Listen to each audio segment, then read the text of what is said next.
Hey Virgo, welcome to March. I'm Tamil and I'm the founder of Overflow. Every month I channel oracle messages for the collective and the Overflow community at large, which is you. And then we go deeper inside of the sanctuary, which is our private membership space for communion with self and soul family. The portal to the sanctuary opens around Spring Equinox. So if you are wanting or are curious about that space, you can sign up on the wait list that's in the bio to be notified when it opens. Have some really exciting things happening. We have a monthly reading circle led by a community member, and we also have movement classes now with our resident wellness coach Ashley Nelson, which I'm really excited about. So yes, come through.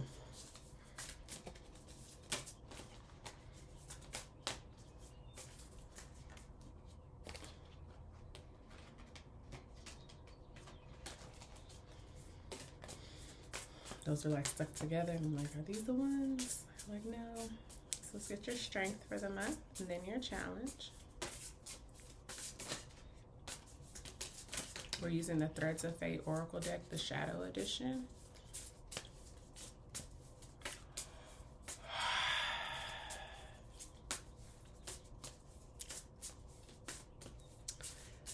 I don't think you want to talk much, and it's okay. Kind of lost in the sauce of Pisces season.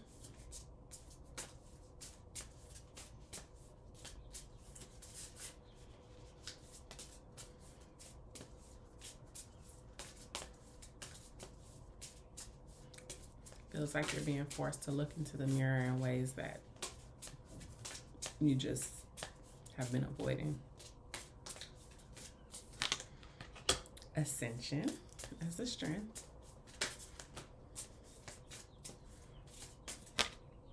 Soul work is the challenge. Destruction at the bottom of the deck. Let's start here because I think that's where you are now, and it doesn't feel like a natural destruction. It feels like potentially like when you can be like destructive. And so somehow allowing the natural destruction process to like take over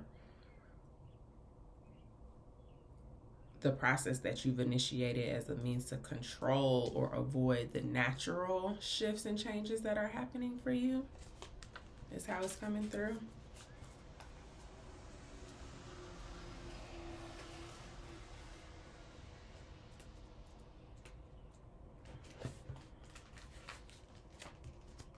This card indicates that a choice must be made. It asks you what needs to die today.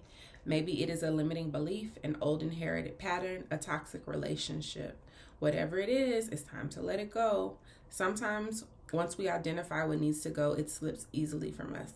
Other times it is a slow cycle of releasing and then loosening the grip of our attachment. Be kind to yourself in this process. We establish attachments to things that do not serve us, but knowing something doesn't serve us doesn't mean it's easy to let it go, especially if it's become a part of our identity. This process requires patience, practice, and self-compassion. Yeah. And the reason why you have to let it go is because it's hindering this, which is not just growth on a surface level. It's literally like soul evolution, which then impacts everything and everyone around you. And I'm not trying to like shame you into doing it, but there is like a sense of duty that I think you will connect to in a healthy way that will motivate you. Yeah. And ultimately it's for your good and the good of whatever it is that you're letting go. And it could be a habit. I mean, it doesn't necessarily have to be a person. We'll get more later in the reading.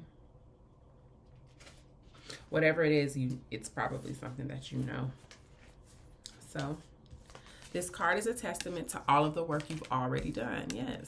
Like, you're doing the work. You just, it's like this little bit over here that you're just like, oh.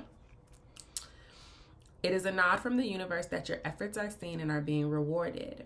Things are moving forward and you will continue to progress and reach a higher state of consciousness as well as earthly success. This card can also be encouraging you to deepen your spiritual practices and work towards alignment with the highest code of your being. Life is all about moving and reaching our true potential. You are well on your way. Keep going. On the flip side, this card can also indicate an imbalance around spiritual practice. Sometimes we can become reliant on all things spiritual and may ignore the earthly plane and real issues. This is referred to as spiritual bypassing. Another form this takes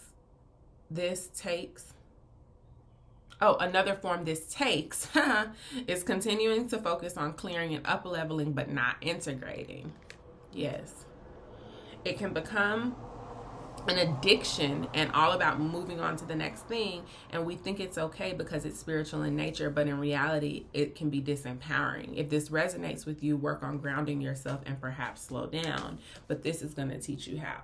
When you realize it's not about accessing things that are higher or outside of yourself, it's about this. It's about your soul.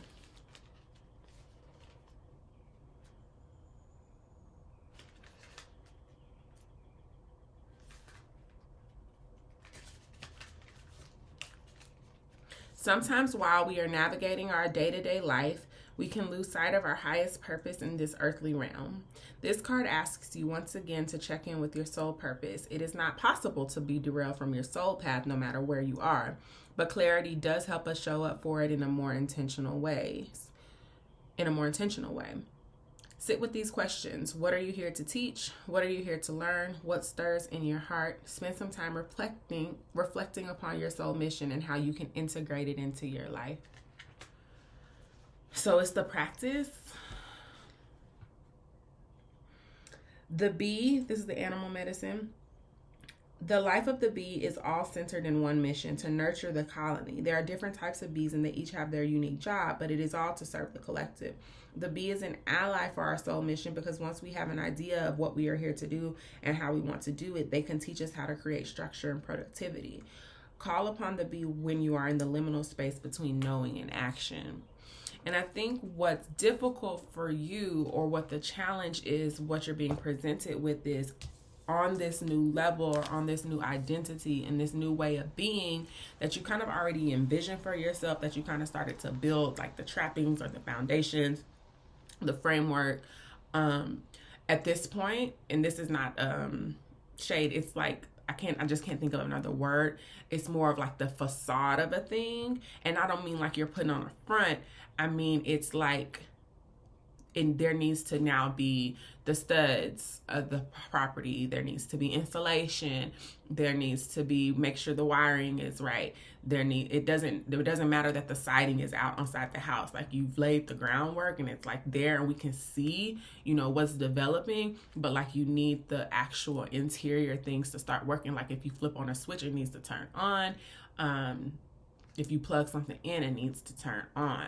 And so what are the methods in which, and the systems in which you can start to,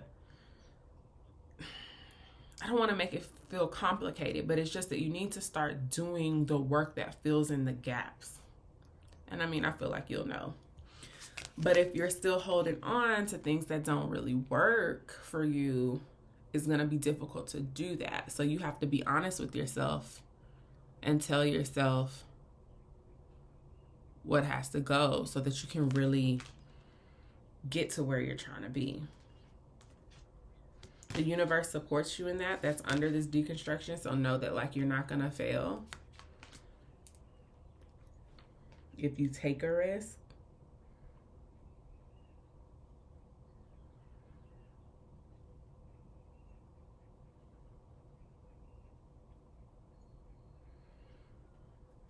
But also if you say goodbye, because this feels like loosening your grip.